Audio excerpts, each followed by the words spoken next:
오늘 말씀은 시편 97편 1절로 12절입니다.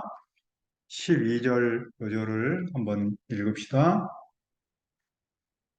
의인이여 너희는 여호와로 말미암아 기뻐하며 그의 거룩한 이름에 감사할지어다.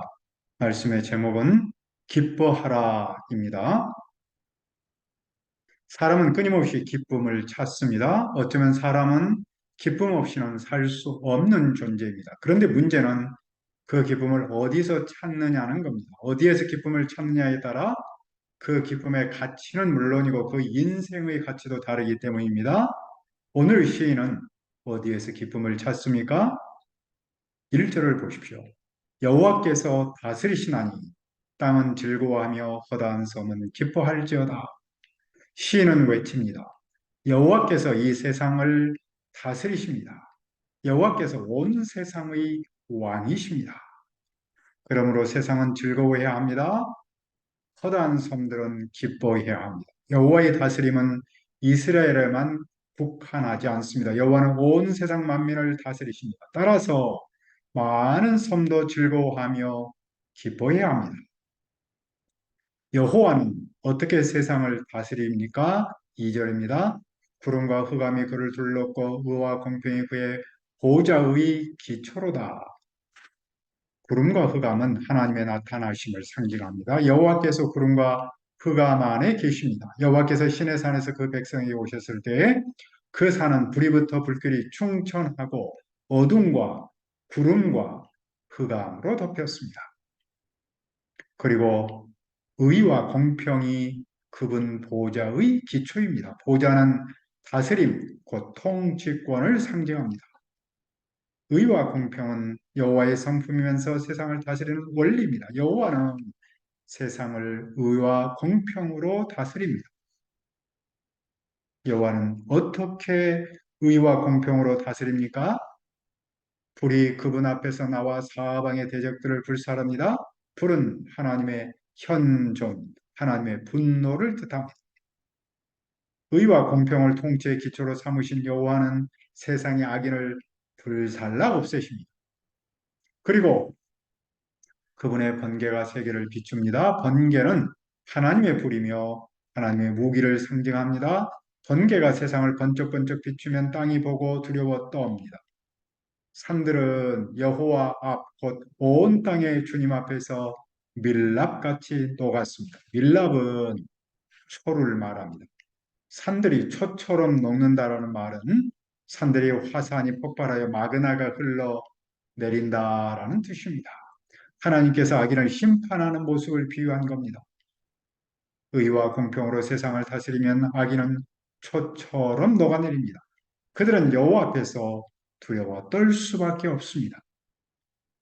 그때 하늘은 여호와 앞에서 어떻게 반응했습니까? 6절을 봅시다. 하늘이 그의 의를 선포하니 모든 백성이 그의 영광을 보았도다. 하늘들은 여호와의 의로운 심판을 보면서 그분의 의로움을 선포했습니다. 그때 모든 백성은 그분의 영광을 보았습니다. 여호와의 영광은 여호와의 뜻이 이루어지는 그곳에 나타납니다. 그분이 오셔서 의로운 왕국을 세우실 때 그 백성은 그분의 영광을 봅니다. 여호와께서 의와 공평으로 다스리실 때 우상을 섬기는 사람은 어떻게 됩니까? 조각한 신상을 섬기며 허무한 것으로 자랑하는 자는 다 수치를 당합니다. 조각한 신상은 우상, 쓸모없는 이라 뜻입니다. 허무한 것은 가치 없는 것을 뜻하겠죠. 이런 것을 자랑하는 사람은 수치를 당합니다. 신상을 섬기는 사람, 헛된 우상을 자랑하는 사람은 부끄러움을 당합니다. 왜냐하면 우상이 사람을 구원하지 못하기 때문입니다. 그러므로 그 헛된 우상은 여호와께 경배해야 합니다. 왜냐하면 사람한테 경배받았던 우상이 허무한 것으로 드러났기 때문입니다. 심판의 때 시온은 무엇을 합니까? 8절을 봅시다. 여호와여 시온이 주의 심판을 듣고 기뻐하며 유다의 딸들이 즐거워하였나이다. 시온은 예루살렘이며 하나님의 백성을 뜻합니다. 우상을 섬기는 사람이 부끄러움을 겪고 헛된 신들이 주님을 경배했습니다. 그때 여호와의 백성은 주님의 심판을 듣고 기뻐했습니다. 유다의 딸도 여호와의 심판 앞에서 즐거워합니다. 시온은 왜 주님의 심판을 듣고 기뻐합니까?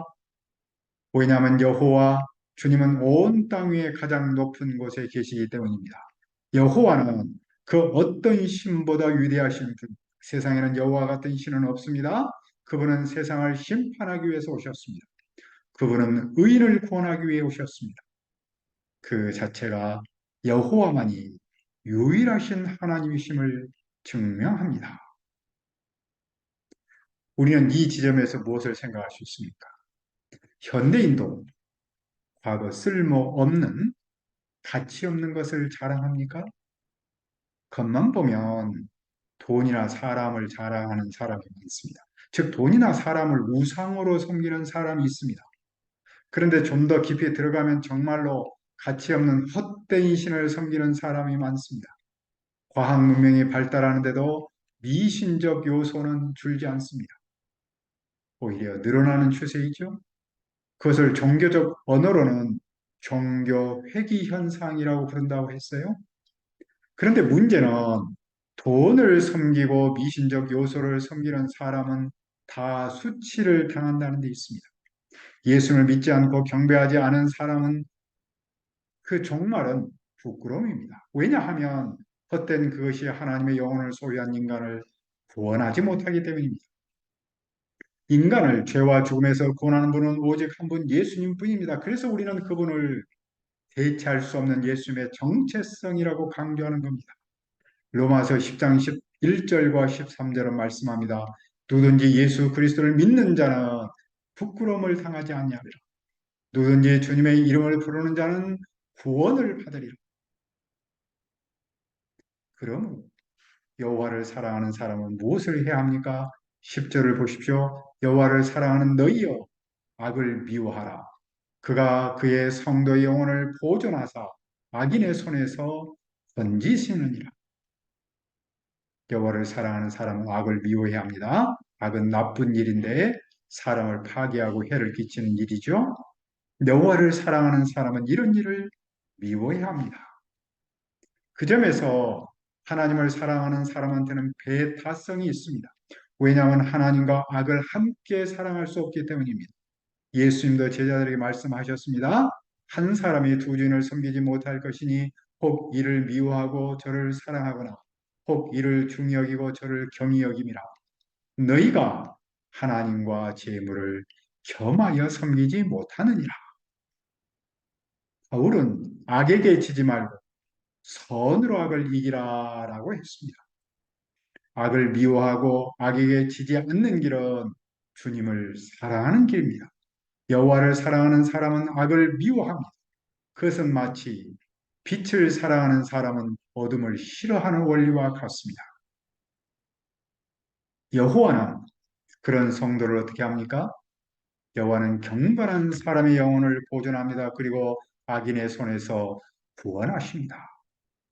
그리고 의인을 위하여 빛을 뿌립니다. 빛은 구원과 승리를 상징합니다.